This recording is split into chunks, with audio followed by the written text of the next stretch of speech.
Thank you for coming to the Roseburg School District Board meeting. Right now, we are going to have Tavet Nielsen. He will lead us in the Pledge of Allegiance. If you'll stand, the flag is in the back.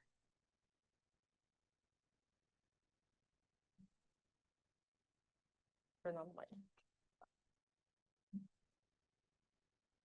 Ready, begin. I pledge allegiance to the flag of the United States of America and to the republic for which it stands, one nation, under God, indivisible, with liberty and justice for all. Thank you so much, Tavet. We have just a few housekeeping things. I would like to know, do we have members of the media here? We would like you to introduce yourselves. Raise your hand. Okay, we do not have any members of the media represented. Uh, Please mute your cell phones and your alarms that will go off even though you mute your phone. I know firsthand. There will be no public participation this evening. And also those who will be using the microphones, please turn them on when you speak and turn them off when you're finished. We've had a little bit of instruction from Matt that we need to speak into the mic very closely. So let that be a lesson. You could hear the difference. So I need to do that as well. And then also the honorees are welcome to come up after all of the awards are presented for a photograph with the school board, which would be much appreciated. Thank you. And now we have Principal Jardine, who's going to introduce a couple of girls to us. We have a special treat. Hi, everyone. Welcome. First, I would like to introduce two lovely ladies in our band. They're going to play a flute duet for us. The song is called Let's Have a Party. So I'd like to introduce Martine Malone and Ariana Williams.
Wow, that was awesome.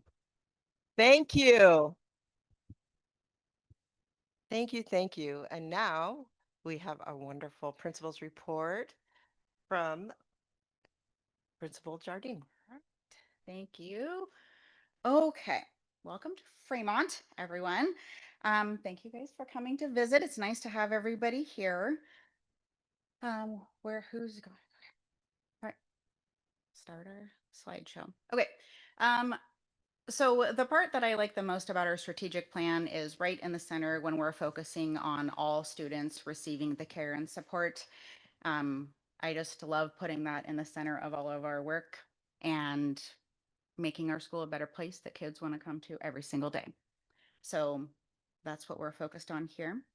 Fremont's vision, I will read it to you. Our vision for student learning is that Fremont will build a positive relationships in a safe, respectful, enjoyable, and inclusive environment where students' diversity and life experiences are explored and celebrated. Students will engage, collaborate, think critically, and make connections as they develop real-world knowledge. By taking ownership of their learning, students will be empowered to take risks, persevere, and build their social, emotional, and academic skills as lifelong learners. Okay, so our data that is projected would be our state test scores for last year. So of course, we're always working on improving and doing better, and we're making growth. We're having our initial OSAS data coming in, and it's looking better. It's increasing. So that's always kind of our next move is what can we improve and how can we, help our kids do even better.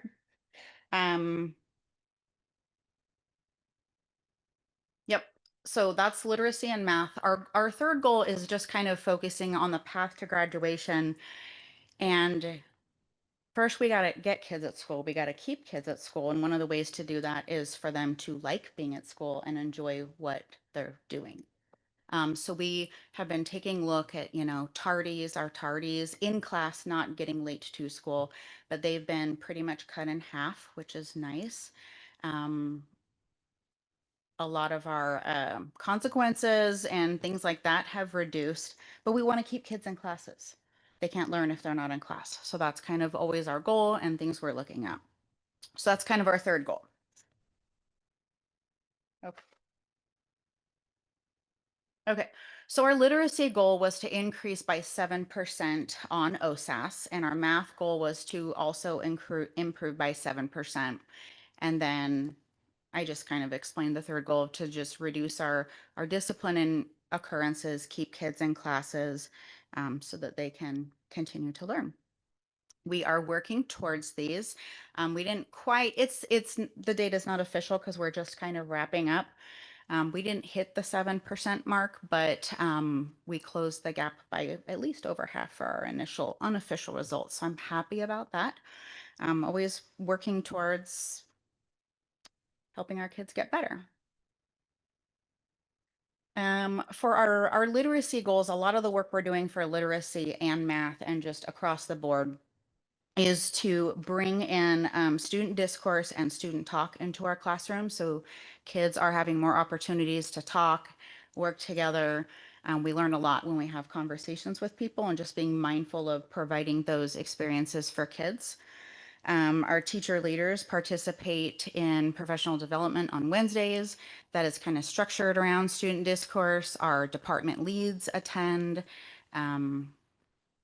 Professional development, bring it back to their department. Our math department does a lot of PD with a teachers development group where they get to go out in classrooms and learn from each other and bring skills they're learning back into their own classrooms and department. So all of those things together are just kind of building towards the bigger goal. So on our third goal, I'm really excited actually about some things that we're working towards for next year. But this year, we want to recognize kids and really think about all the amazing things they're doing. We've started honor roll assemblies to celebrate kids in front of their own peers so that they can have kids to look up to, but also have moments to be proud. We are going to have an evening of excellence to celebrate our eighth graders and some of their achievements and recognize their growth and success over their time here at Fremont. Next year, we're working on a program to help our sixth graders have a more successful transition and build the belonging in our school. And so we're working on creating a program to train our eighth graders to be mentors to our sixth graders so that they have peers to work with and help them and transition. So I'm really excited to bring some of these things to our school for next year. Our teachers are working super hard. We have departments that are cross-department collaborating on projects. Our social studies and language arts department created projects in the back and brought in some language arts and tied it in with projects. And so I love to see those cross-curricular things and just getting kids engaged and having fun. But that's Fremont. Thank you so much. Welcome. Yes. Any questions or comments?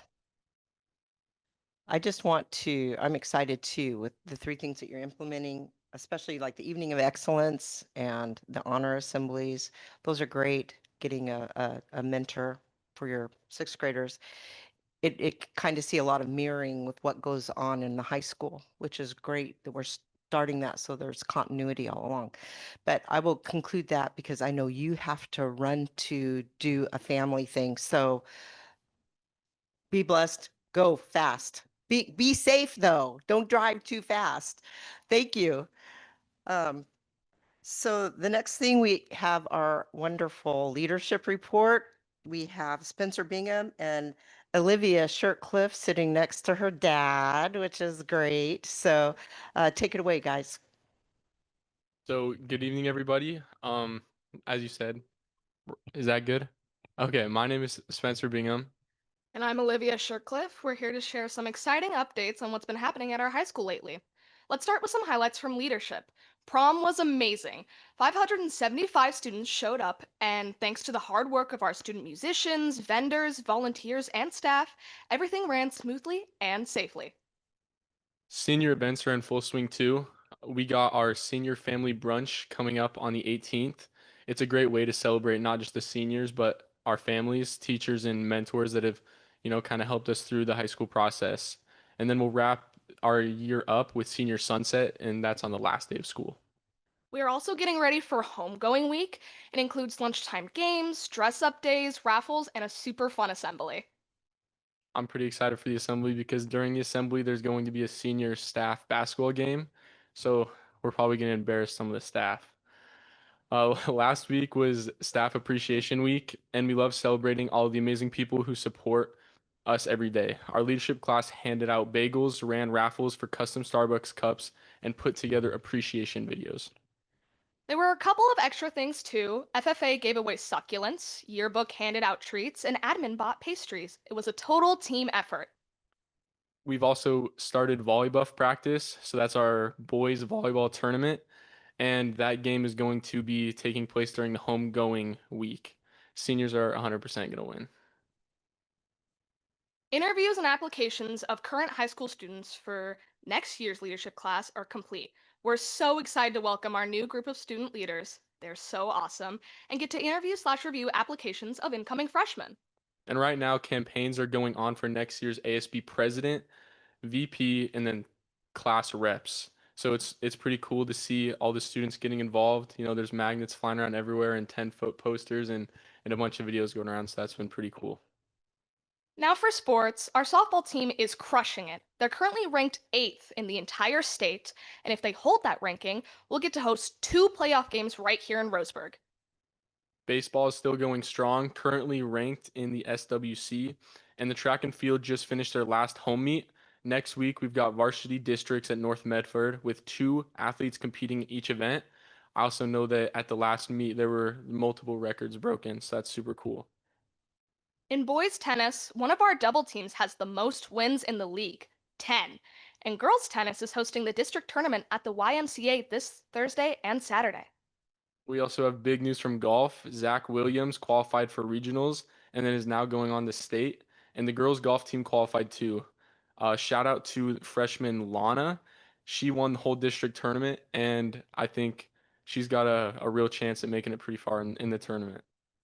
And our cheer team is already getting ready for next year with open gyms every Wednesday before tryouts. It's AP exam season, which means that stress is high.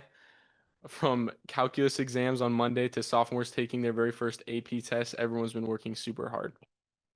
Graduation signs are up around town, and seniors are finishing up graduation agreements. It's getting real.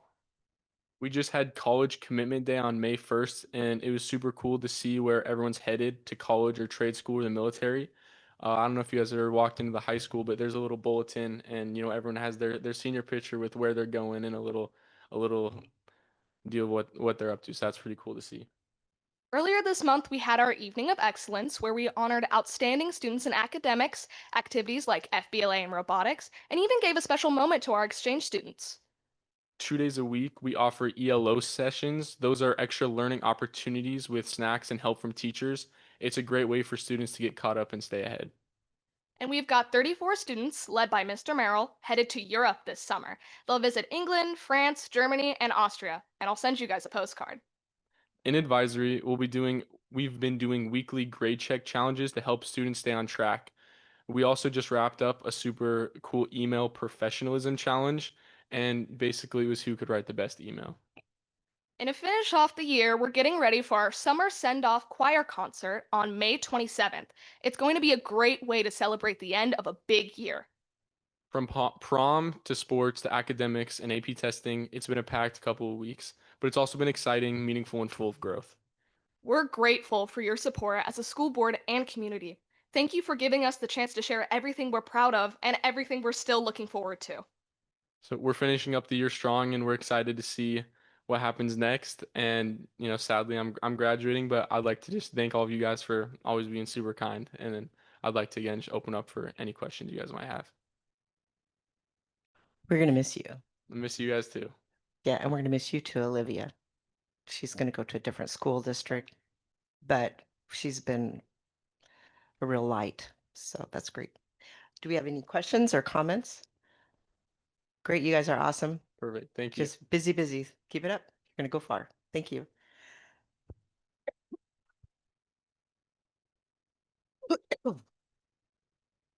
At this time, we have some student and staff recognition. Dr. Steve Hammerson is going to present the student awards. I am definitely not a doctor. Did I say doctor? Yeah, I don't know where you got that. Whoa. Yeah, I have hope for you. Well, thank you. I don't have the education lined up, but anyway. All right. So one of our favorite things to do is student recognition. This portion of the school board meeting. If your student is called, I will welcome all family, friends, and school staff of the student up here in the middle of the table area. So we can do student recognition. So our first student is Xenia Heckman from RVS.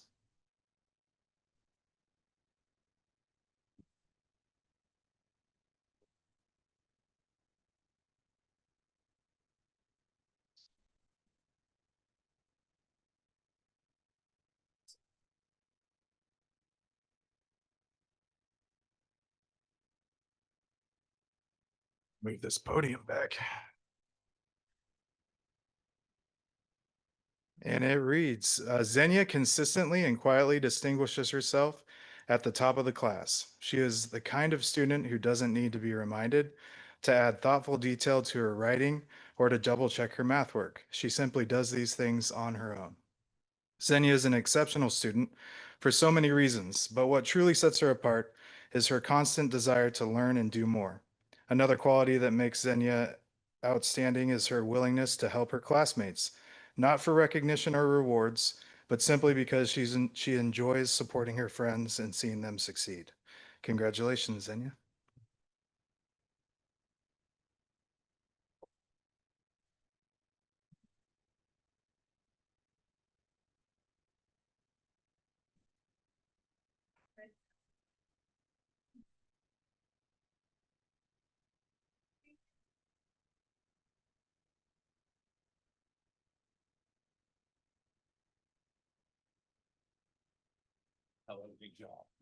The buzzing, was that for my mic? No. Our chair told me I have to eat the mic if it starts buzzing, so it might get weird here real soon. Alrighty, our next student is Lindsay Babb, RVS.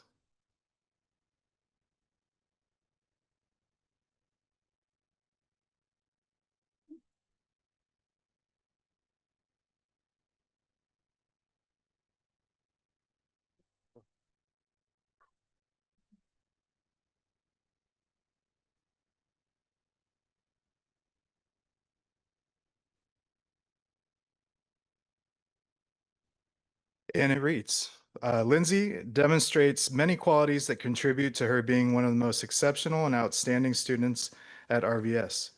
Her constant dedication to achieving academic excellence is blatantly evident in all caps every piece of work she submits.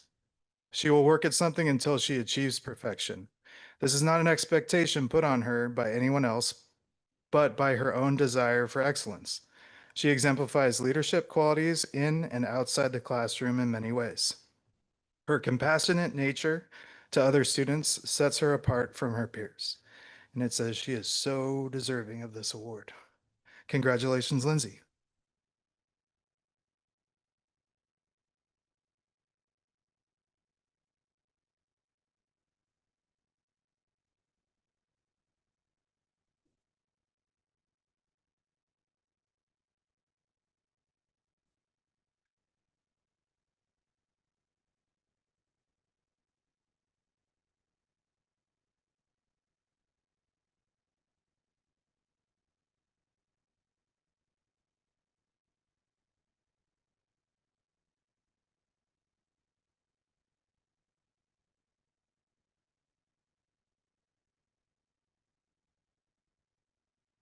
Alrighty, our next is Aubrey Gendry from Fremont Middle School.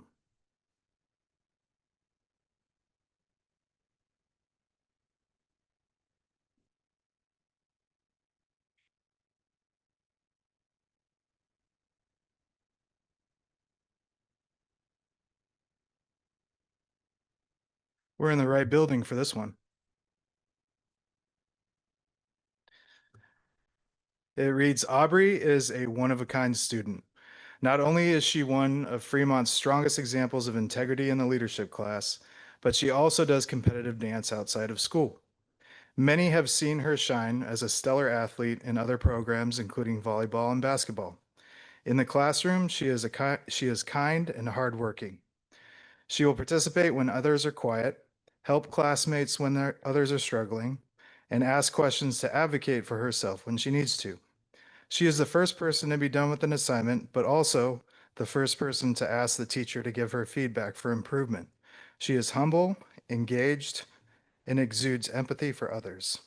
Aubrey is exactly the kind of leader, student, and athlete every teacher is proud to teach and to know. Congratulations, Aubrey.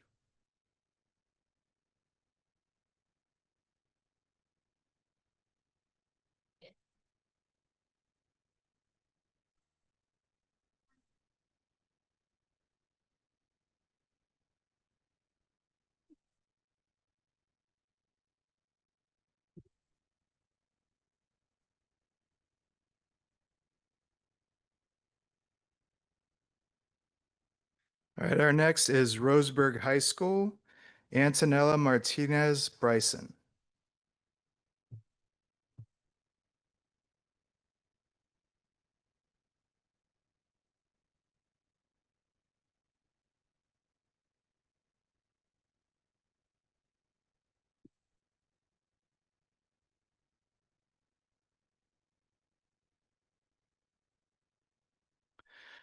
Ella is a humble, hardworking student who consistently shows dedication to her studies.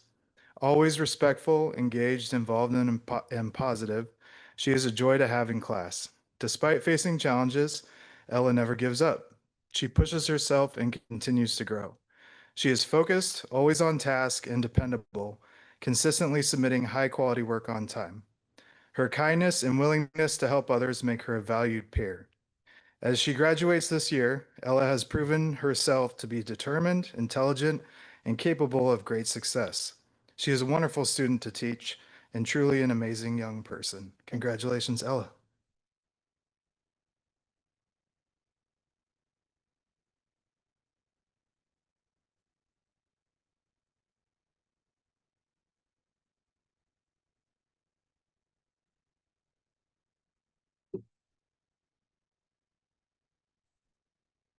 You guys already know the next one's Roseburg High School, don't you? All righty, Roseburg High School, Miley Ray.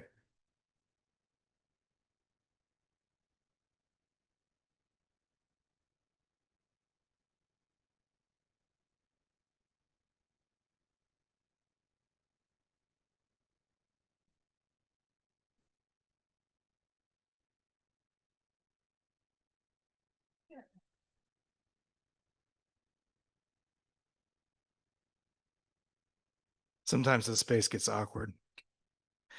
Miley's enthusiasm is truly contagious.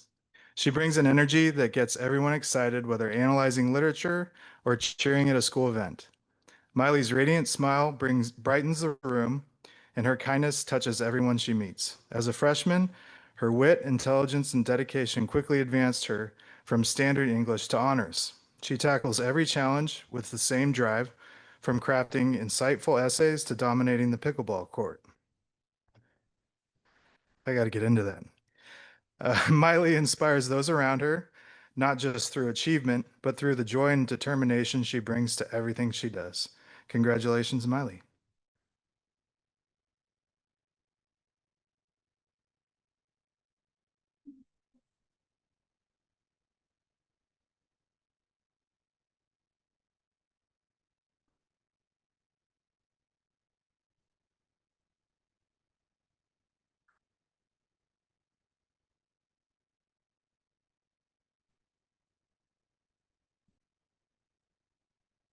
You wanted to help with that. Now we're going to do crystal apples for our teachers and staff. And I am not a doctor either. I'm a director. So from Roseburg Virtual School, we have Jim Egan. He's a 4th and 5th grade teacher.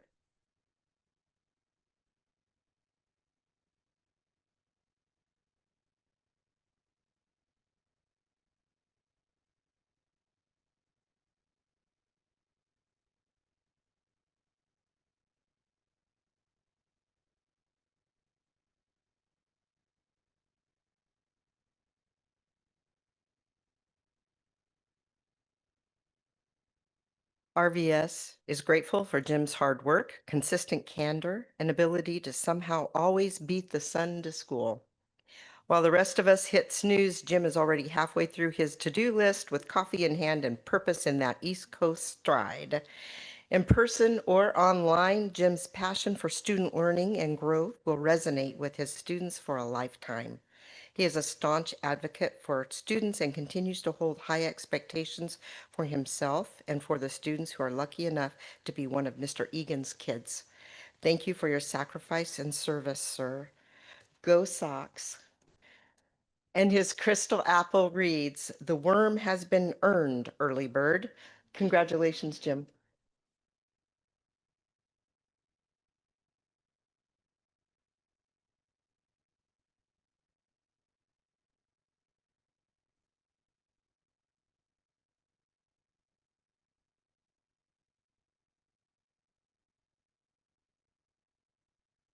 And next we have from the Roseburg Ed Center, Jonna Vanek. She's an instructional assistant.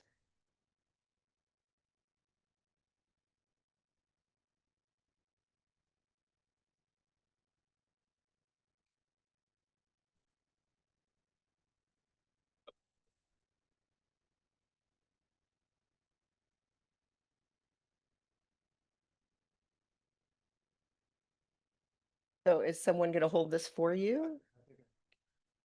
Okay.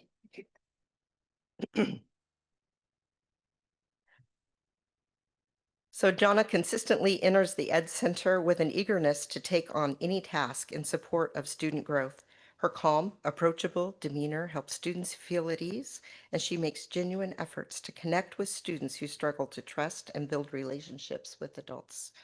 She is generous with her personal resources and shows empathy towards students. Jonna collaborates well with staff and contributes positively to the team environment. She actively seeks to improve her skills to better support the team. Her strong work ethic, adaptability, and supportive nature make her a dependable and valued team member of the Ed Center and comprehensive system of care within Roseburg Public Schools. Her crystal apple reads, "Thank you for your heart and humor." Congratulations, Jonna.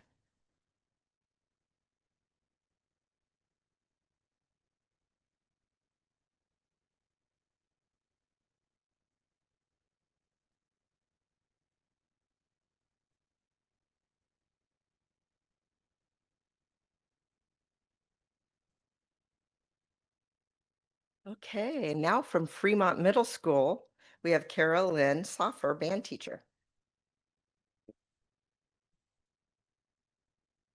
She must be a pretty good one after listening to that flute duet.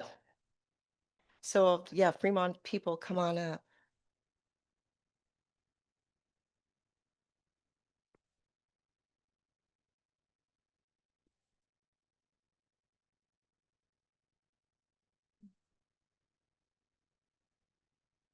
Carolyn is a skilled and experienced musician and teacher who works herself to the bone to give her students a high-quality, well-rounded band experience. Her bands consistently win awards at competitions, score in the top percentile at festivals, and enter high school well prepared for a rigorous experience. Her insistence on good citizenship and academic excellence, in addition to musical standards, mean the label band kid is an elite marker of success and achievement. Her students work hard for her. There isn't a time that you would pop into the band room and not see a smile on Carolyn's face. Her love for music and for teaching her students is genuine and contagious. She has fun with her students, and they have even more fun learning from her. Her presence at Fremont ensures a world-class musical education for students. Her crystal apple reads, inspiring hearts and minds through the love of music. Congratulations, Carolyn.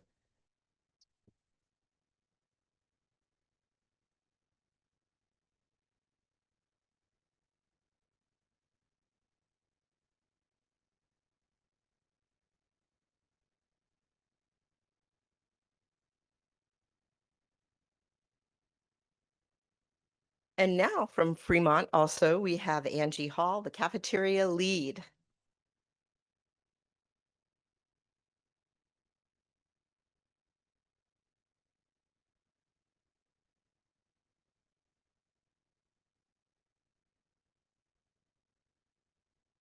I love all this support. That's wonderful.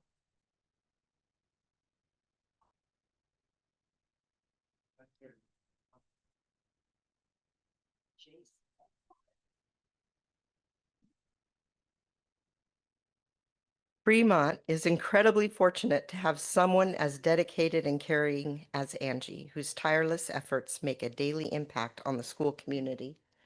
Her work goes far beyond preparing and serving meals. She brings warmth, kindness, and a personal touch that makes every student feel seen and valued. She starts her day early, ensuring everything is ready and welcoming, and is a true pillar of the school. Whether she's encouraging a shy student, remembering hundreds of students' names and numbers, or simply chatting, smiling, and joking with kids, her presence is a source of comfort and joy. Her hard work behind the scenes often goes unnoticed, but it never goes unappreciated. She embodies the spirit of the school and her generosity, compassion, and unwavering commitment. And her crystal apple reads, the heart of the cafeteria, serving care and compassion with every tray. Congratulations, Anne.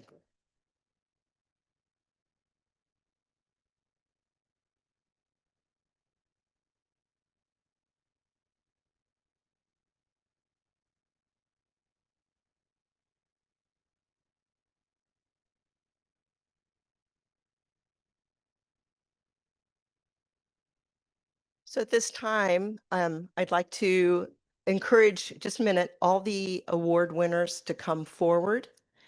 We'd like a picture of all the award winners with the board. And also, I do want to take a moment to mention all of the bench, the woodwork of our students. Back here, we have some excellent art pieces. So take time to enjoy that. And I'll be right back.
At this time, we are going to take a brief break so that families that want to leave before we have our regular business meeting are welcome to do that. And when the room clears, we'll let our other people come in and fill the chairs.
Thank you.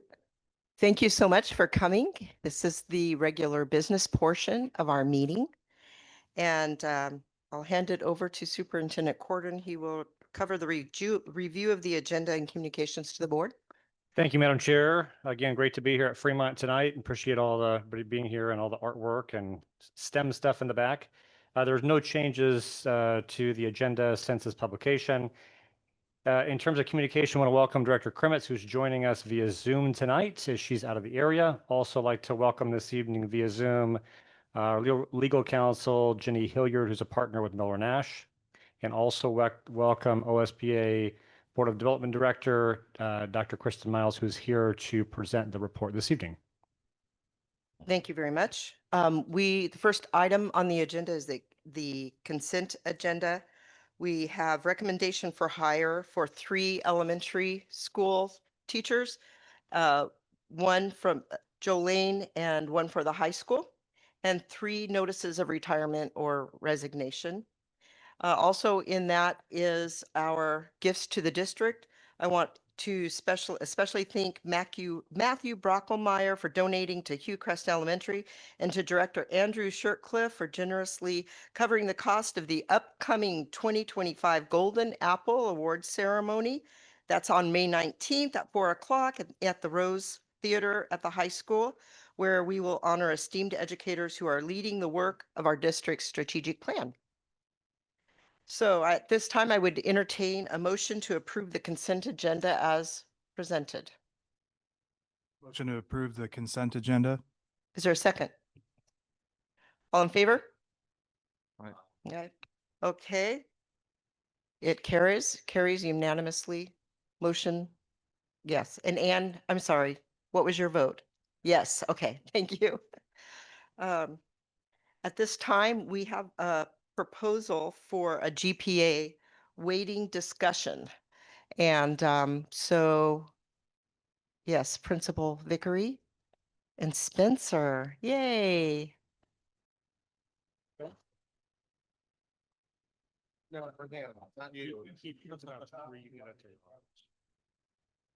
gonna share that. Good evening, directors, and thank you so much for the opportunity for Mr. Bingham to speak tonight to you. I think it's one of the things and one of the reasons why I truly love this district and I love this community for these exact reasons.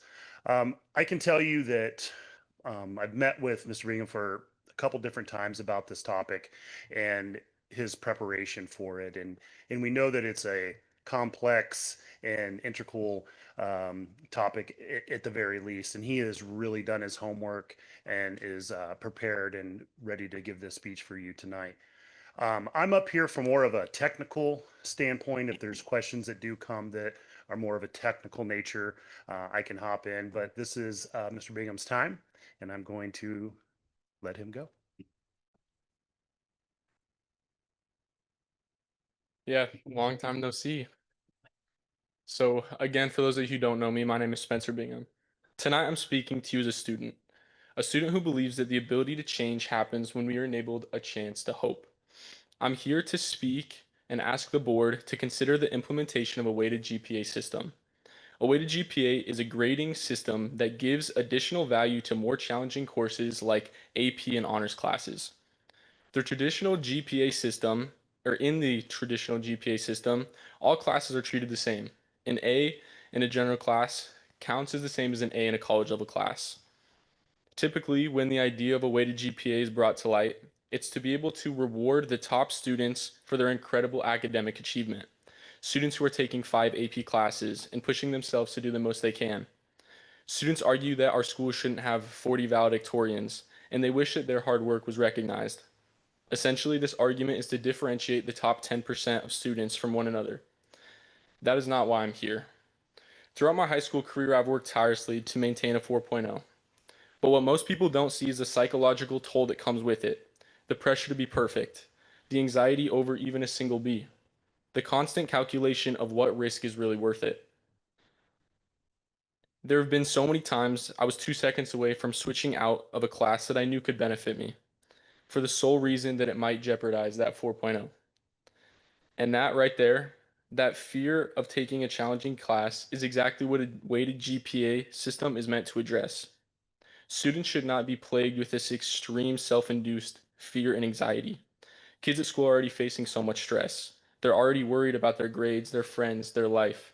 So much more growth could take place if we just had a little bit more room for error. This isn't just about me. I'm one of hundreds of students that is quietly doing this calculation inside of their head every semester, calculating whether or not it's worth it to try a tougher class, knowing that the system right now doesn't reward rigor, only perfection. That mindset changes the classes we take, the opportunities we accept, even the people we surround ourselves in school. A weighted GPA system would significantly ease this burden. For argument's sake, imagine splitting the entire student body into 3 sections.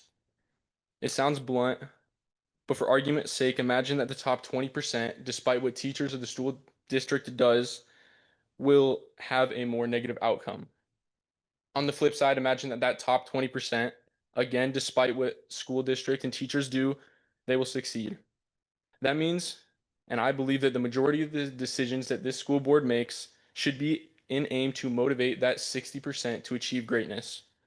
That's what I believe that adopting a weighted GPA system will do. I believe that it will make more students aim for greatness. And I've seen firsthand at many of the schools that I've gone to and watched the students who you would never have thought put themselves into a more challenging class, and it has significantly benefited them by doing so. It's a long shot, but imagine a graduating class at Roseburg High School. A graduating class where every single student who graduated had been in at least one honor or AP class. Imagine how much more prepared for college, trades, and life in general that they could be. The importance of these classes is not just about harder material. The environment between general and honors and AP classes is staggering. Students inside of these classrooms are motivated. They want to go to college. They want to be successful. There's so many students in our school that haven't seen success like this. I imagine you already know this, but the average income for students at Roseburg High School is $27,000. The average income is $27,000. Imagine what students inside some of these homes are seeing. They're not watching their brothers and sisters go to college. Some are not even able to see their parents work. They're surrounded by an environment of people that are just surviving. They're expecting themselves to fail. I believe that by getting more students inside of these honors and AP classrooms will give them a chance to see something and see a group of people that they have not been around before. A group of students and teachers that can push themselves to do things that they would have never thought they could do. Well, let's zoom out. What message are we sending students when we tell them, play it safe, don't risk your GPA? What message are we sending when we treat an A in a standard math class the same as an A in calculus? That message tells students, don't reach too high. Don't challenge yourselves, stay comfortable. Do what you know that you can already do. A weighted GPA system tells students something different. It tells them that we value your growth. We honor your courage and we support your decision to go beyond what is already easy. It says we want to push you and we want to help you grow. But right now, without a weighted GPA system, we're asking students to take that risk without a safety net, and many students don't.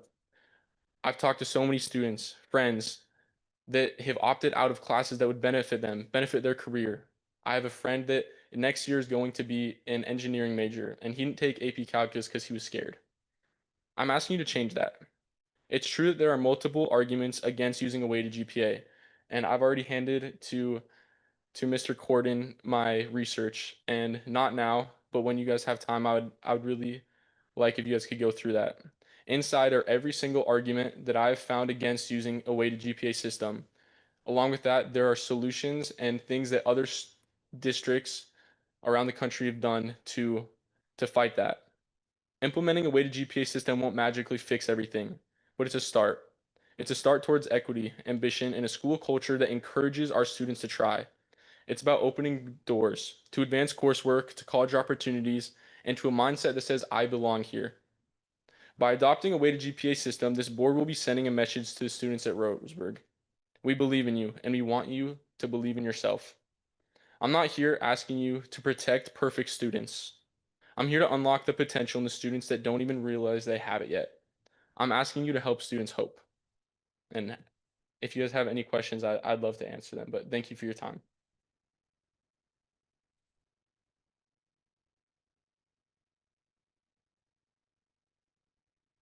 Do we have any questions for Spencer? I don't have a question, but I do have a sophomore at RHS, and I've had this conversation with him multiple times. I know there's a groundswell of you guys that feel this way, and your speech was excellent. Fantastic job. Obviously, I have to discuss it more with Jared and the rest of the board, but I mean, I'm on board, man.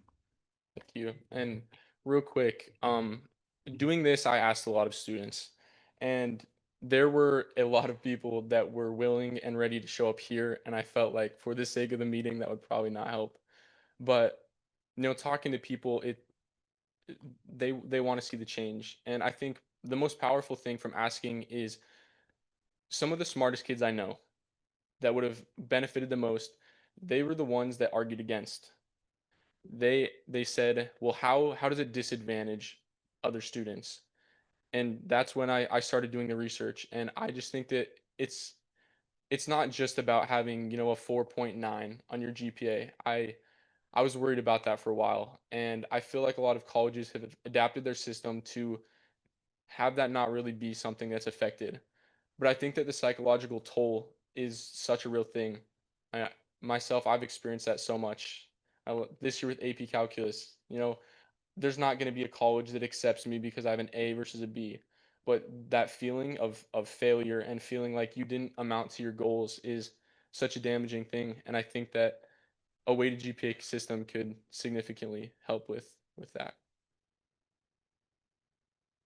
I'd like that. I'd like to ask just, this is the first time I've heard about this.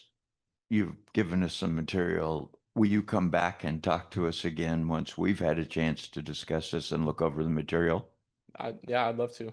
Actually, I think what we can do is, this is not something we vote on right now, but it would be great if the superintendent would work with Mr. Vickery, Principal Vickery, and with Spencer to get some information for us and then bring it back to the board.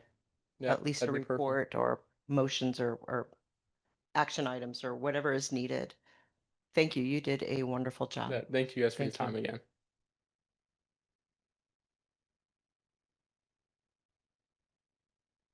I do want to ask again, since we've entered the second part of our meeting, do we have any members of the media here? We would like you to introduce yourself. Yes. You're Gloria from the News Review. Thank you.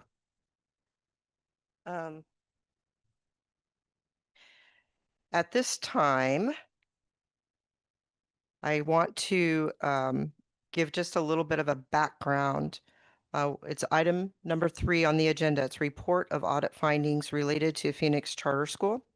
The charter is currently in the year 5 of a 5-year renewal. The charter missed their deadline to request renewal of their sponsorship, and this board allowed the extension of the timeline on January 8th of 2025. On April 9th, a public hearing was held inviting the public to provide comment with regard to the charter school's request for renewal. Tonight, Dr. Kristen Miles will share her final report with the public subsequent to her review of the charter's academic trends, student assessments, financial performance, organizational performance, and educational program in alignment with statutory criteria for renewal. So you have each received the final 72-page report from Dr. Miles, and she is here tonight in person to summarize her report and provide you with an opportunity to ask any clarifying questions. Welcome, Dr. Miles.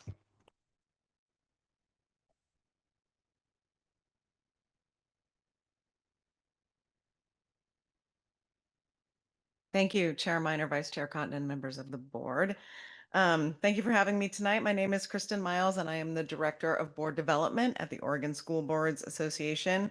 You have contracted with me to facilitate the charter renewal process for Phoenix School, which I have been working on for several months. I will start by saying that I'm not an attorney, and nothing I say here, either verbally or in my recommendation, should be construed as legal advice. You have had your attorney provide a legal review of the recommendation, and she is here tonight, so any legal questions should be directed to her. I do, however, have about 17 years of experience with charter schools, facilitating processes such as new applications, annual evaluations, and renewals. So what I can provide is an informed professional opinion. And if we want to click through. So to recap the renewal process, this process follows what is outlined in ORS 338065, which states that the charter school must submit a letter of intent to renew at least 180 days prior to the expiration of the contract. Within 45 days of that notice, the board must hold a hearing on the renewal request, and within 30 days of the hearing, the board must vote on the renewal request. The district and a charter school can agree to an alternate timeline, which both parties did. In the case of this renewal, the charter school was reminded to submit its letter of intent to renew on January 1 and submitted it on January 7th when it submitted a request to extend the timeline. The board voted to approve that request, and the district was in formal receipt of a letter of intent to renew on January 13th. Next slide. And there'll be a couple clicks through. So there are three components of the evaluation for renewal: academic, financial, organizational. Academic data comes from state testing and other sources of state reported data. It also comes from the school's internal testing data, and in the case of Phoenix, that is STAR 360 data, which measures whether students have made a year's worth of academic progress, gains in reading and math. The goals in the contract are a key part of what is measured and considered in renewal as well. Financial data comes primarily from the municipal audit. Both short-term and long-term indicators are measured. I also look at other statements sent to me by the charter school, including statements of activity. As with academic indicators, any financial indicators or goals in the contract are key. And for the organizational component, compliance with the contract and other applicable standards are measured. This section encompasses special education, English learners, teacher licensure, policy, public meetings law, insurance, required staff trainings, and other things that are in the contract and with which the charter school must be compliant. And if there are specifics in the contract, those are measured. Also visited the school as part of this process and gathered information there from staff, students, families, and observations. You can go next slide. When considering renewal, the board must use the criteria listed in ORS 338065-8A to make its decision. I will go through each of these criteria and talk about my observations and opinions.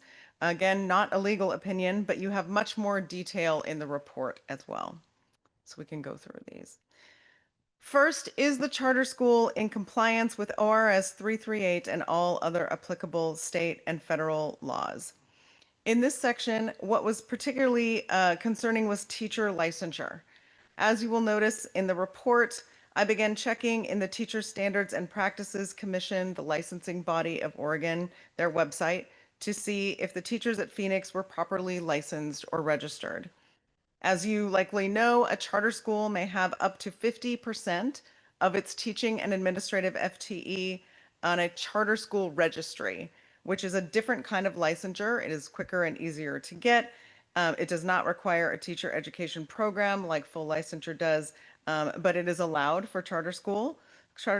It provides for much more flexibility in hiring, which was the point of creating the charter registry. At that time that I began checking in January, there were 3 teachers on restricted sublicense, 1 teacher not found at all in the database, and 1 teacher who became registered on the day that I informed the charter school about my findings, which was January 24th. According to TSPC, a teacher on a restricted sublicense can teach no more than 10 consecutive days under a single assignment, and they must be replacing a teacher who is unable to work. In the paperwork I was provided, these teachers were noted as having been teaching there since 2024. At the site visit, the administration said that they were working on this and fixing this. I checked the database again in March, and there was no change in any of these teachers' records. I made a final check in late April. There was still 1 teacher on a restricted sublicense and 1 teacher not found in TSPC. The other two had obtained charter school registries in mid-March. These teachers had been teaching with improper or no licenses for the majority of the year. Secondly, the district reported that the school was not following the requirements of SB 819, which entitles students with disabilities to the same number of instructional hours as their peers in the same grade and district. Schools must obtain an informed written consent from a parent or foster parent before placing a student on an abbreviated day schedule.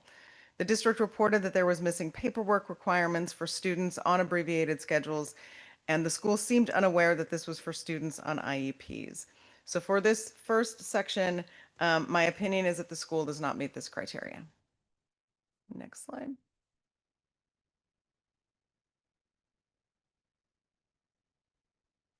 There we go.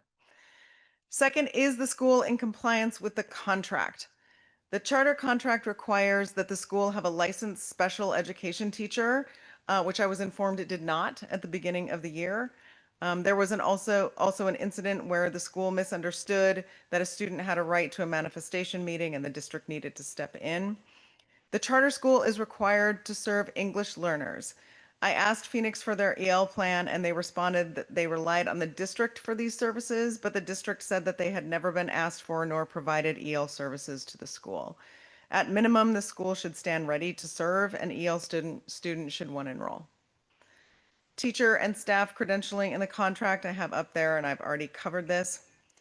There are reporting requirements in the contract, and the district reported that Phoenix is frequently late in submitting these, or they are incomplete or incorrect.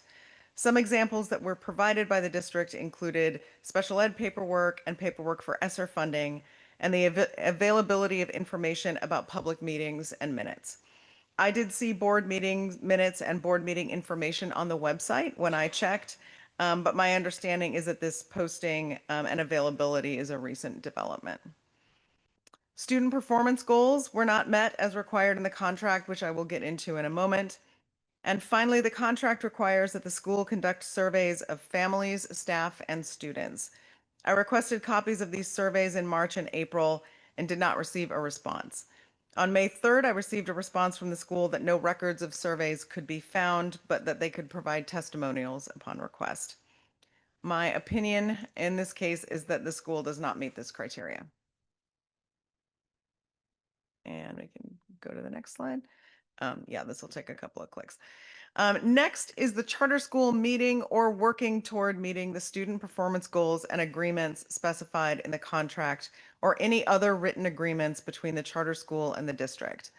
So for this criterion, I use state testing data as compared to Roseburg High School, state testing data as compared to comparable schools, and the STAR 360 data that was submitted by Phoenix.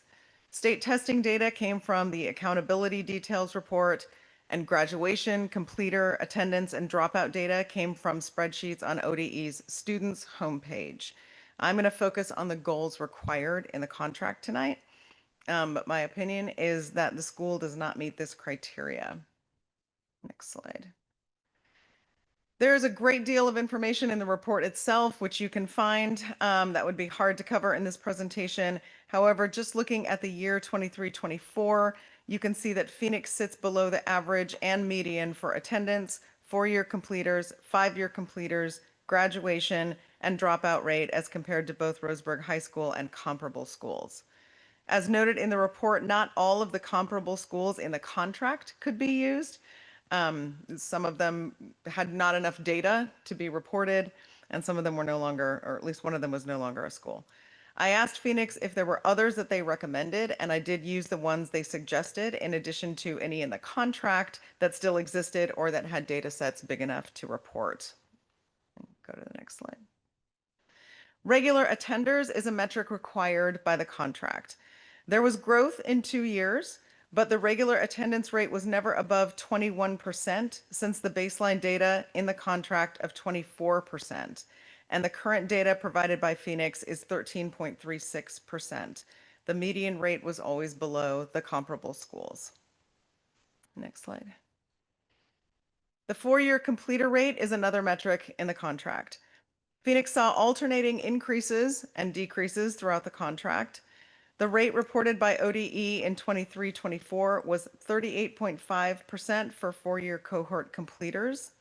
According to ODE, combined regular diplomas, postgraduate scholars, and modified diplomas are graduates, and adult high school diplomas, extended diplomas, and GED into other completers. The completion rate is the sum of graduates and other completers divided by the adjusted cohort. Phoenix was below the comparable schools median in every year of the contract. Next slide. The five-year completer rate is another metric in the contract. Not every school listed had data for 2018-19, so those are not listed. In the baseline year, Phoenix's rate was higher than the median rate of its comparable schools, but it has not been since. As with the four-year completer rate, there have been alternating years of increases and decreases throughout the contract period. Next slide. The other two academic indicators are about internal testing data and making progress on those. Phoenix has been using STAR 360 for the last 3 years and provided that data. They are looking at what percentage of students are making 1 year's growth in reading and math. What these graphs show is that there has been growth in reading for all grades. For instance, students now in 12th grade, 81% of them are now showing 1 year's growth in reading. And 2022-23, 10% of them were. In math, the 12th graders have seen increases since 22-23, as have 11th graders, but 10th graders and 9th graders have decreased. Next slide.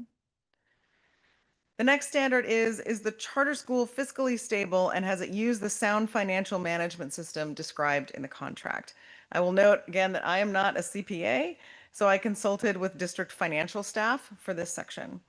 The contract contains 3 indicators that are to be assessed having to do with assets divided by liabilities, financial reporting, and GAAP. Figures for calculations are taken from their municipal audits, which I collected for the last 3 years. So according to metrics in the contract, they meet this criteria. However, I note in the report that the school's net position as of June 30, 2024 is negative $265,000 and was negative in 2023 of $367,000, though that has improved between the 2 years. In 2022, their net position was nearly $200,000 positive. They appear to have recovered some in the past year, but this should be taken seriously if the contract is renewed. Additionally, the school submitted a statement of activity showing that they ran a negative net income in 4 of 7 months from July 2024 through January of 2025. And the district reported that the school did not bill for special education services that it provided for 2 years, 2023-24 and 2022-23, each totaling $350,000. It is unclear how the school was paying for staff to provide SPED services to qualifying students during that time. But given the metrics in the contract, my opinion is that the school does meet this criteria. Next. Finally, is the charter school in compliance with any renewal criteria specified in the contract? As I mentioned, Appendix A states that the academic objectives that the charter school must meet, and it fails to meet standard in the majority of them for most of the grades and years over which it was measured. Appendix B is financial objectives, and it meets those standards. Appendix C is organizational objectives. Here, the charter school meets in areas such as mandatory staff training, insurance requirements, fire inspections, drills, and student records security. It does not meet in the areas I have discussed: manifestation procedures for students on IEPs, having an EL plan of service.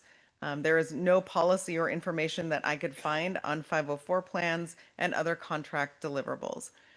Finally, there is a requirement that the charter school administer surveys to families, students, and staff annually. I requested this survey twice in March and April. I did get a response in early May stating that evidence of surveys could not be found. My opinion is that this criteria was not met. Next slide. There were remaining questions as I wrapped up my evaluation that are not part of the criteria necessarily. One is the CTE program at the school. During my site visit, I was told by the administration that there was no actual CTE program. However, the 2024-25 handbook says that there are 6 different CTE career fields offered. The school's 2023 integrated plan specifically mentions Phoenix's CTE program of study throughout the section entitled CTE Focus. The website says it offers courses in health technology, sustainable agriculture, and culinary arts. The ODE approved CTE program websites list the approved career learning area at Phoenix as Arts, Information, and Communication, with the career cluster as Information and Communications Technology. The classes listed on the ODE website to be offered by Phoenix include 3 classes in digital literacy, 3 classes in PC hardware and software, and 3 classes in computer maintenance. While this is not a criteria for renewal, the inconsistency was a wondering for me. Second, the charter school offers credit for programs through OYC and FCC, the Oregon Youth Conservation and Food and Farm Crew programs. The OYC program meets every other day for 5 periods. A student participating in the program for an entire year, I was told, would earn 1 PE credit, 1 science credit, 2 work experience credits, and 1 elective credit. Work experience is also an elective credit, which was clarified for me. Students described activities as part of these programs, including cutting brush and trees, operating chainsaws, and fighting fires. The teacher currently in charge of this program is not a licensed or registered teacher, according to a search on the TSPC website on April 21st. I asked about how students earn credits in multiple subjects for these programs and was told that they show mastery through project-based learning and field work. District staff has raised concerns about how credits are awarded at Phoenix, especially after students from Phoenix transfer back into Roseburg High School. And without more information about how students demonstrate mastery in these programs through the activities described, it is difficult to determine whether credits are being awarded appropriately, but that was not a concrete finding. As I mentioned previously, there are handbook and website inconsistencies for this year's programs and handbook. I mentioned the CTE program. This is also true for a urinalysis policy listed in the handbook and on the student registration form that says that students will submit to a urinalysis for drug and alcohol testing upon enrollment. I asked the school if this was a current practice and was told it was not. So it was unclear why this is on the enrollment form and in the handbook. Next slide.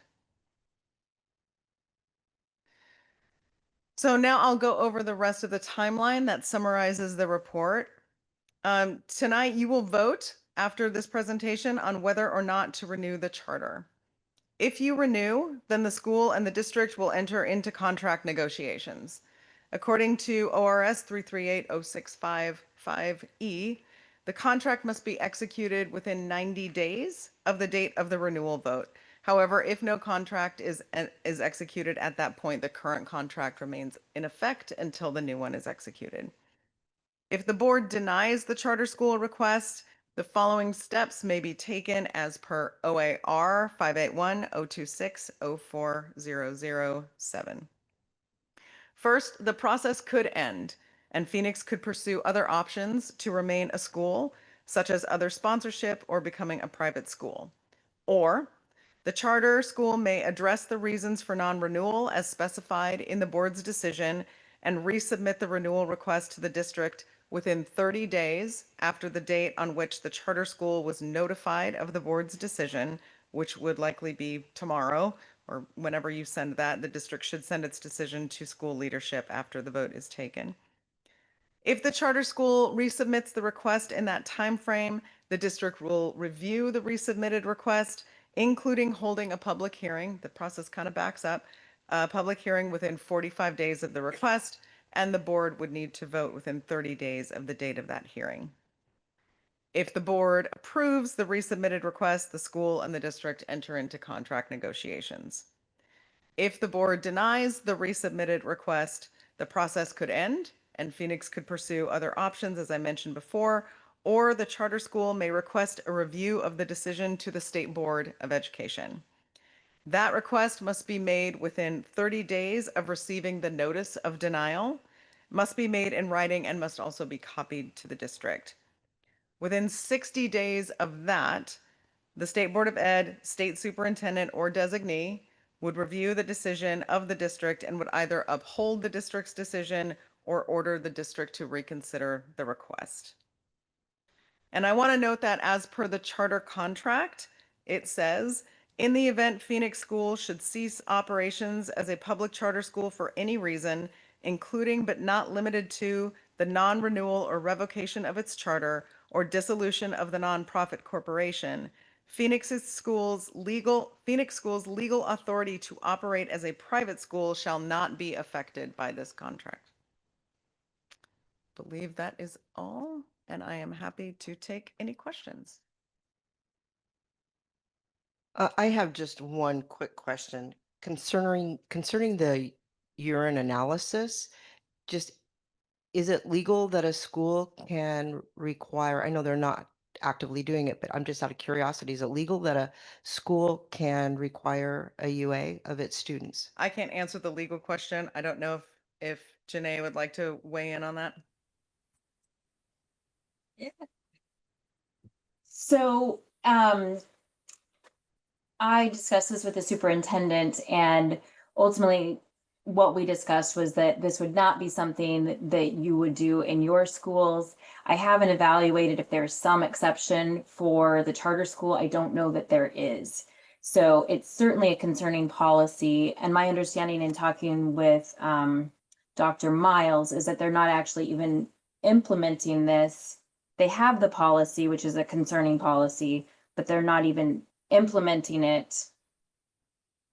So I don't know that that's a very great answer to your question, but it's definitely concerning and questionable whether it would be legally permissible for them to do so.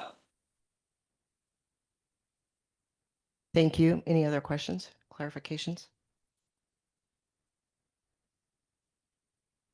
A couple of questions I'd like to ask about the report. And I'm really referring to the 71-page report that you've summarized here. In the report, I just like, why are not public alternative schools a good comparator to Phoenix? So public alternative schools operate differently. They operate under different rules and laws. They often serve students who are there intentionally for a very short period of time. They often serve a very high population of students that come to the school credit deficient. They are different enough from charter schools that it is a little bit like apples and oranges. A second question that I have, that I understand that answer. Thank you. This report tells me that the Phoenix programs are misaligned from state statutes or with state standards. What would the penalty to Roseburg public schools if we were misaligned the way Phoenix is? I'll ask your superintendent to take that piece. So a point of clarification, meaning, so we heard tonight about, are you referring to misalignment as in not following state statute? Not following, not conforming. Well, many of the things that were listed tonight by Dr. Miles are part of Division 22 requirements. And so those effectively serve as an assurance to the state is they award the state school fund dollars that come to you. They come with expectations and requirements by statute.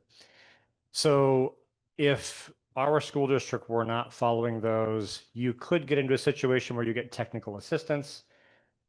It could also lead to a loss of state funds if you're not complying. They would withhold basic school support. Yep. That is up to that for sure. Yep. A third question I had, and you touched upon it, I'd like to, if we can learn a little more about it. The report notes, and you noted some concerns about credits. What issues or evidence do we have about that concern? What else can you tell us as a board about that concern? So there's information in the report about that. I would say that, there are concerns by staff that Excuse me, but the report says there were concerns. I did not find what those concerns were. there were concerns by staff that Phoenix may have been awarding credit to students without sufficient documentation of meeting standards, particularly students who transferred back into Roseburg High School from Phoenix.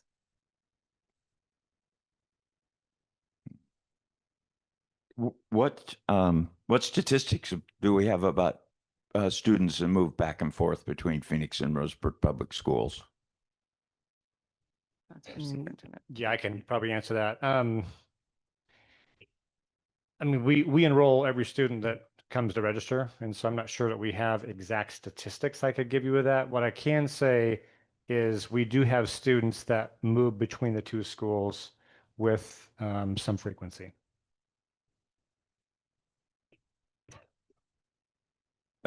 Do we have a number? An estimate? I couldn't give you a number today, but I could look at finding out what that number would be. I need to do a little bit of research on that.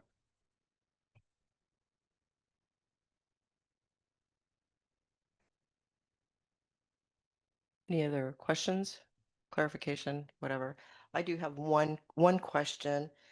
In the 70+ page report, and also from what we've seen from the Oregon Standard testing, is that the school has been rated by the Oregon Department of Education as a level 1 in like all the categories across the board.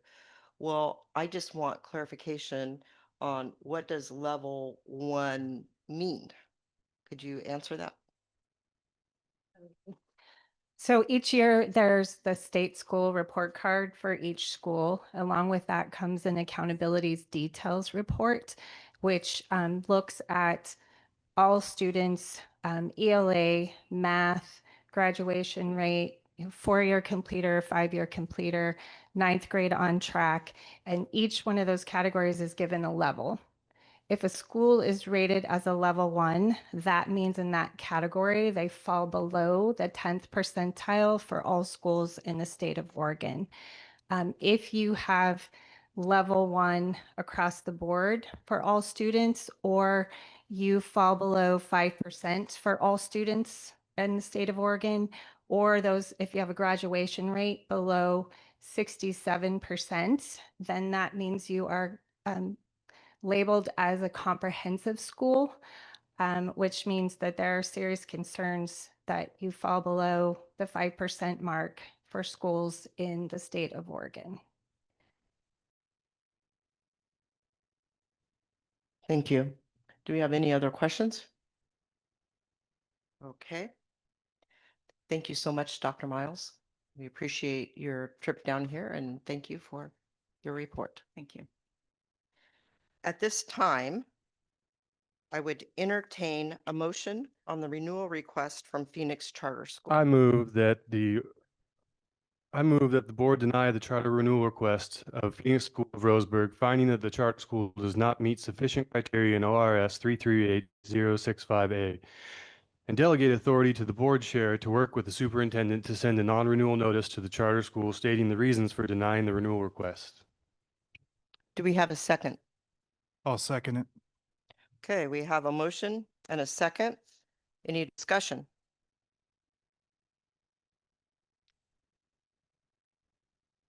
Yeah, I'll start. I've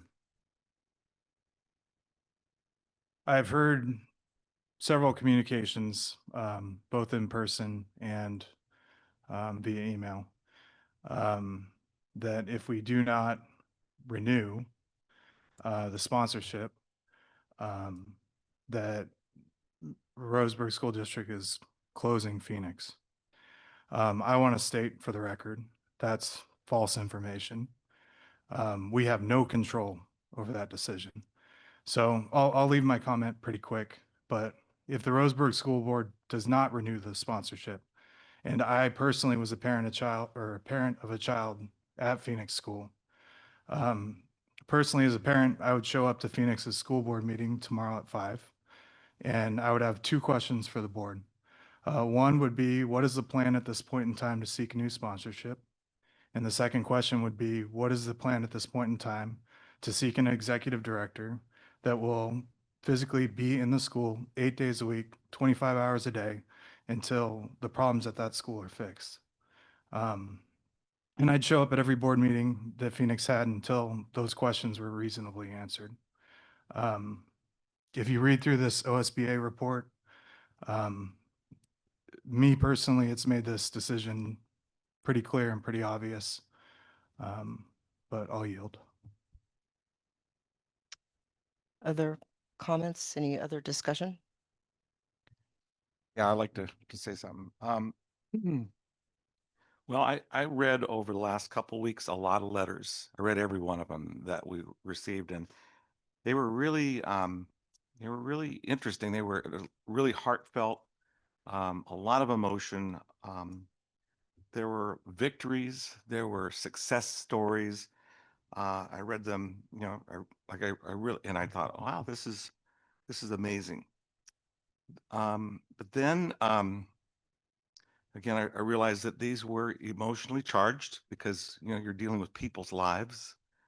And so I thought, okay, let's look at the criteria. And so when I got the report, you know, I was reading, I go, oh, okay, that's interesting. That's not good. This is interesting.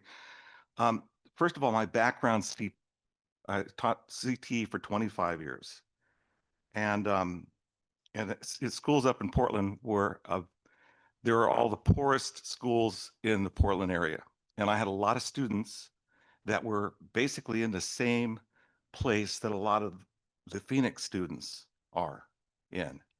And so I had the opportunity, I taught construction, welding, all the trades in high school. And I saw the light bulb turn on a lot of these students and students that were academically not there, students in deep poverty, awful family lives. But when they took those classes, the light bulb turned on. And then when I was reading the report and I saw this one thing, it really hit me hard. That, you know, when Kristen went to and asked the administrator if there was an offering of CTE programs, they said no, there's no CTE programs presently. And I'm going, well, then I thought that was the whole purpose of the school, was to, you know, to bring in those types of students. I appreciate the fact that they're out using chainsaws and, you know, chopping weeds down, but that's not going to get them a job. I'm sorry. I mean, it's good to get paid and that's encouraging, but that's not going to get them a real job. And so when I saw that there were no real CTE programs, it turned me. So I'm just disappointed in what's happened. And I just encourage anybody out in the public to read this, or at least read the executive summary. It's very clear. That's all. So I was thinking this evening, this is, I think, the 5th vote that I've had over the years to renew the charter. So I'm kind of experienced at it. I will tell you that, and the previous 4 were a lot easier than this one. And I think it's harder this time because we've got an excellent report.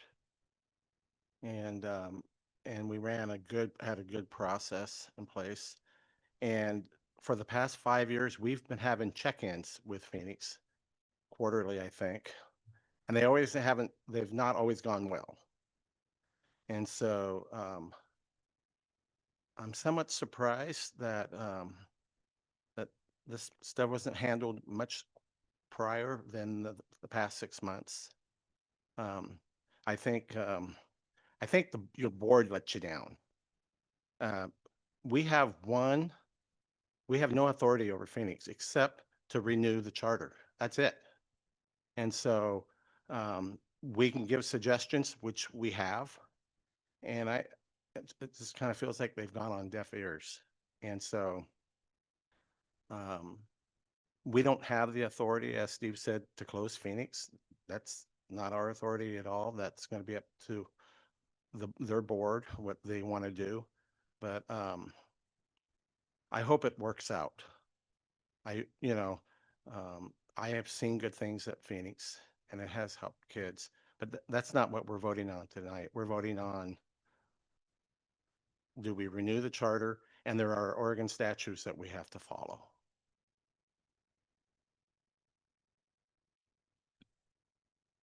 Madam Chair, excuse me.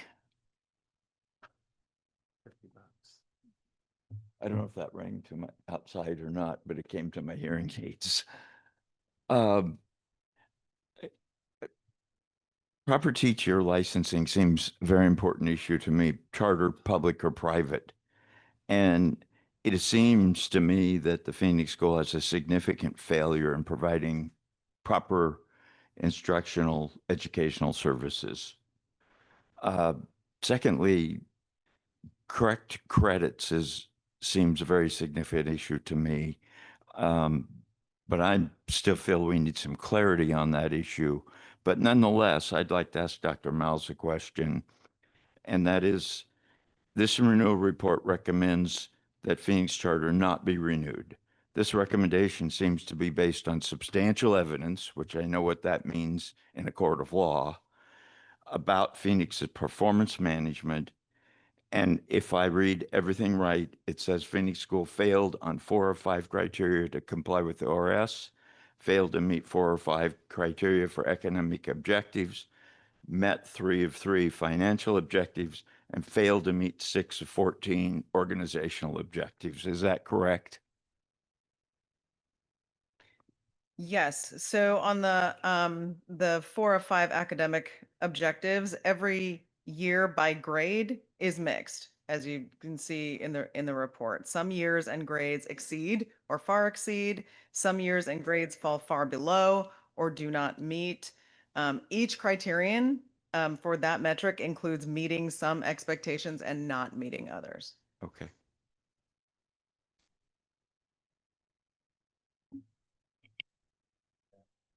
Anne, on Zoom, do you have any questions or discussion that you would like to add? Yeah. I'm echoing.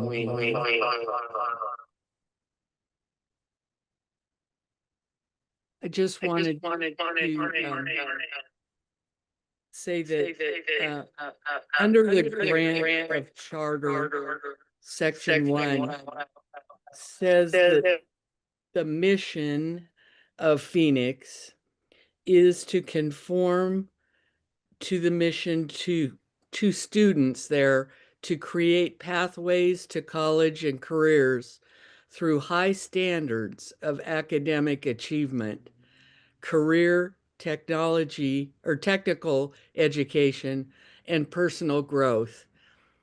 And I just, over the years that we have heard report after report from Phoenix, for the last 4 years that I've been on the board, the high standards of academic achievement just are not there. And that has made it hard to continue to provide that sponsorship. We feel like the career and technical education that we are working hard in the district to provide for kids is not being not sufficient if that's something that is part of your charter to provide and your statement of mission, and we're just not seeing what we need to see on that. So it makes it difficult to fully stand behind as a sponsor in that way. Thank you, Anne. Any other directors, comments? Before we vote, I would like to add something. So when I first came on the board, I did my homework and went back and watched all of the check-ins from Phoenix. And every one of them, there were concerns, and especially over the academics. And so this has not been a surprise. And it's, with every check-in, we've said we're concerned about this. We're concerned about this. You're, comprehensive. And so this is not a surprise. But the other thing that I want to say is we are elected officials, which we take that very seriously. We have to make difficult decisions based on fact. The fact that it says right here, in the ORS, the school board must base the charter renewal decision on a good faith evaluation of the criteria in the ORS 338.0658A A through E. So we did our best to find out the best information we can, the truthful information. And for me, I feel like we got the information we were looking for. Unfortunately, it's not as good as I really wanted it to be, but I need to go with this. So that's my comment. Does anyone else have anything that they want to say? Okay. Excuse me. That being said, I will call for a vote. Want to get this correct. So there's a motion to deny the request from Phoenix Charter School to renew their sponsorship. We have a second. We have had discussion. All those in favor of denying the request? Okay, it is unanimous. So we will direct Superintendent Corden to send a non-renewal notice to the charter school stating the reasons for denying the renewal request. Now we have agenda item number 5, the 2025-2026 school board meeting calendar. So you have the proposed calendar in your packet, and the calendar mimics the same calendar used for the current school year. The board has the ability to modify this schedule if needed throughout the school year. I would entertain a motion to approve the 2025-2026 I motion board to meeting. approve the 25-26 calendar as is. Great. Second. We have a second. Any discussion on this? Great. All those in favor? Okay, it's unanimous. We will adopt this meeting calendar. Agenda number 6, we have our committee reports, curriculum and instruction. Dr. Jill Weber is going to assist with this report as ECHOE Director Ann Kremitz is on Zoom. So take it away, Dr. Weber. We meet monthly as a curriculum instruction committee, and last month we met and did a short update on the 2 curricular areas that we were focused on, which include the 612 health adoption and the K5 ELA adoption.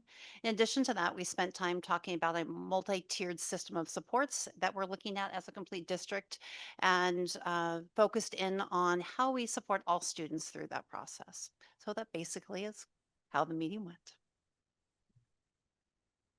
Thank you so much. And now we have our superintendent report. Thank you, Madam Chair. Appreciate the opportunity to share this short report. I often say short report. I think it will be relatively short tonight. All right. I am thankful for the great people that serve our kids. We have amazing students. You got to see some tonight and recognize some. We have amazing staff. We have a fantastic community and a great board, and I feel grateful every day I get to come to work and be part of this purposeful work. Last night we had a really great event. We were at the high school, and the vision the boards had and that many of us have worked toward is to make sure that our kids graduate with a pathway for success. We know that for students that take 2 or more CTE courses in our district, we have about a 95% graduation rate.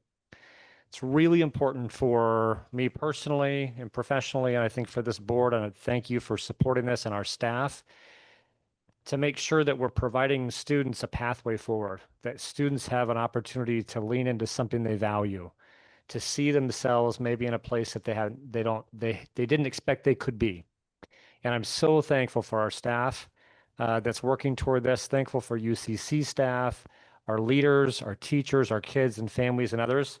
So last night we had about 24 students that were recognized. Had a pinning last night for phlebotomy, fire science, EMT, and nursing last night. It was awesome. Awesome to hear the instructors from UCC talk about these students. I think it was the phlebotomy instructor who said that they've been teaching phlebotomy for 20 years, maybe it was 30 years, I can't remember, at UCC, and said there was a little trepidation, like, can these high school kids hang with this?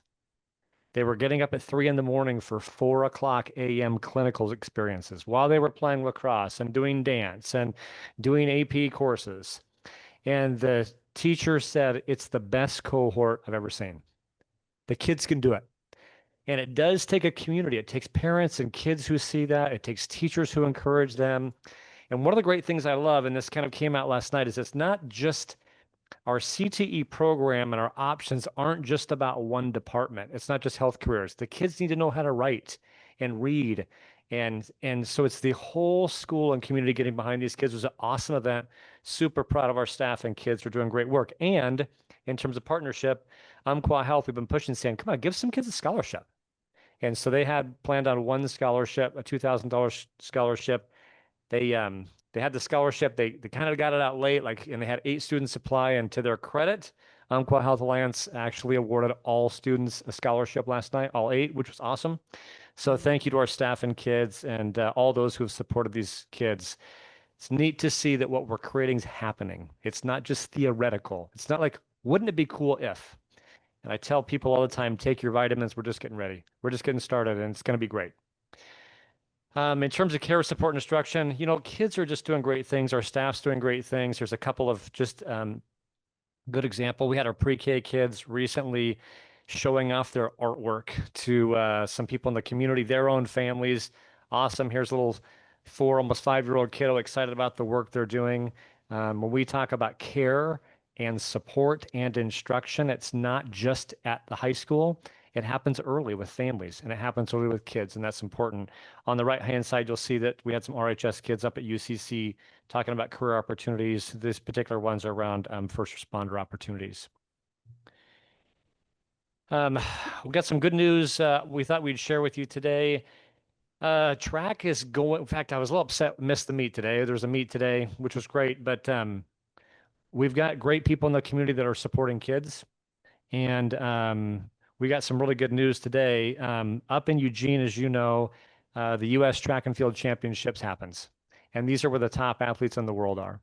And we had our track coach, Nate Ekman, just kind of put out, what could we do for kids? We had some community members step up and do some fundraising. Kudos to USA Track and Field, also up in Eugene. We've got, we're going to be purchasing the brand new pole vault. It'll be almost new because it's going to be used at the championships. And this is like where Noah Lyles is running, and this is it. So that equipment is coming to RHS to serve our kids.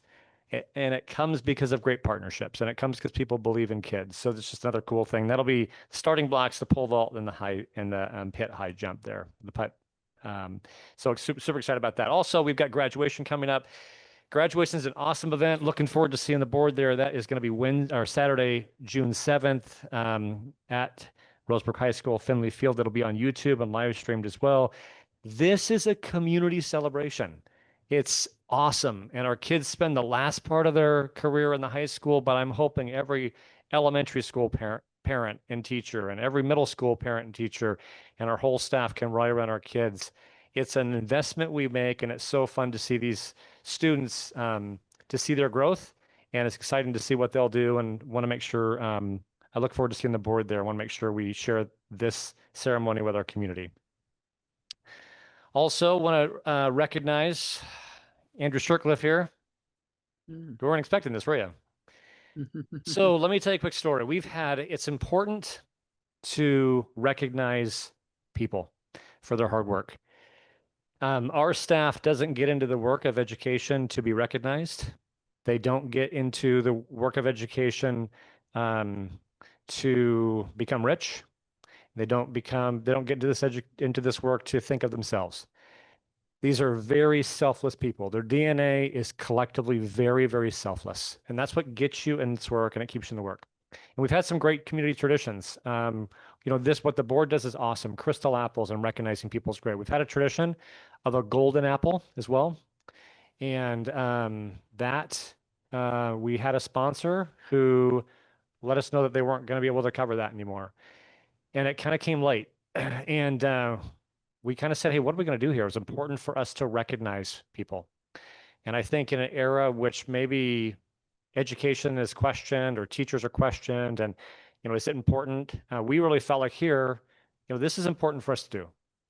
And I sent something out to the board and said, hey, we're kind of rumbling with this. We've got this activity we normally do. We got kind of late notice on this. And lo and behold, one of our board members, Andrew Shirtcliffe, says, I'll do it. What does it cost? I'll cover it. So I just want to publicly thank you and Shirtcliffe Oil for your generous donation to make sure we can recognize our staff. So thank you. I want to talk about one more thing real quick.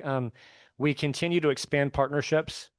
We have talked a lot about Umpqua Community College and the medical college that's going to be built and our advanced medical pathway hub that's going to be there for our students. We're excited about that. I mentioned Thrive, I mentioned Umpqua Health tonight. They really helped out with some scholarships. We're working right now with Umpqua Health and Thrive Umpqua to host a community back to school event that would involve physicals for students so they could participate in sports, and probably the clothes they need to start and the equipment they need to start. And and these have been great partners. And I just want to publicly thank them.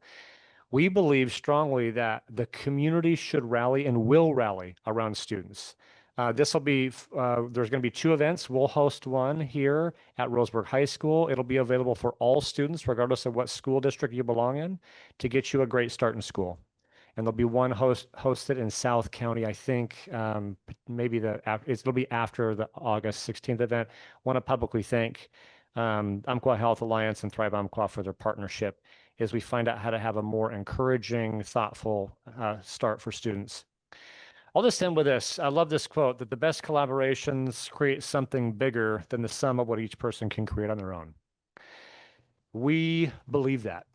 And I just want to thank people who maybe hadn't seen that in the past, people who are experiencing that. I know I'm experiencing that.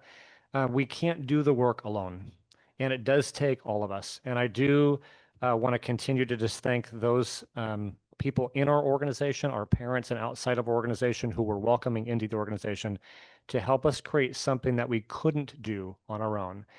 Most importantly, this involves students as collaborators, that they see themselves, we heard that from Spencer tonight, that they want to be part of the solution. And I'm grateful that we do involve students in our classrooms and our discussions to be part of the solutions that they need.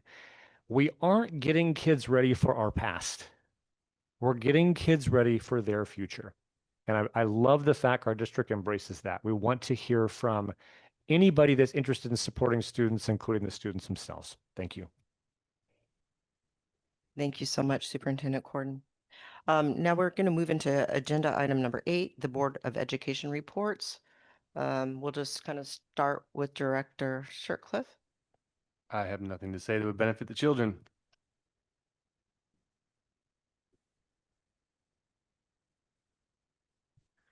I just want to commend everyone that attended the curriculum and instruction meeting today. Incredible information, very, very insightful and hopeful information. It was a fantastic committee meeting, and sorry I got a little spicy, but it was great.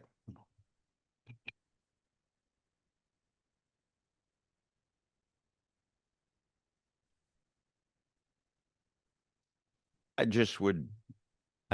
am on a unnamed scholarship committee to review and select scholarships, and I've been looking over about a third of 73 applications, and like about two of every 3 are from our CTE programs at Roseburg High School. It's phenomenal. And most of them are health oriented. Going to be an interesting and hard process, but I'm so impressed with the applications. I wanted to say that. And there's just been a lot of time this since our last meeting with folks talking about election, talking about Phoenix, and just chatting, wanting to know what's going on, and asking about candidates. And I've spent a lot of school board time on my side, just talking with the members of the community.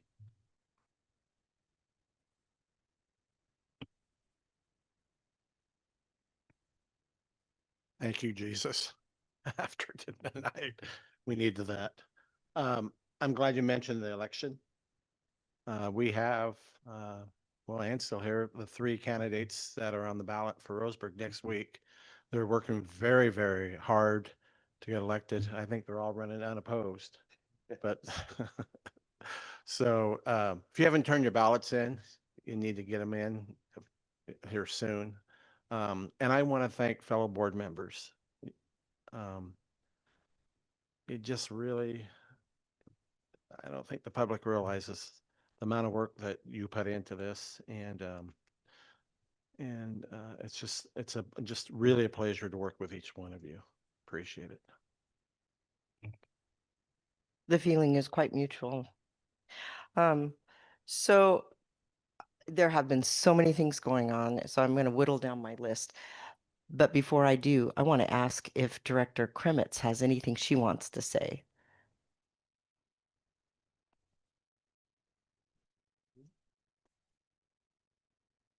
We can't hear you.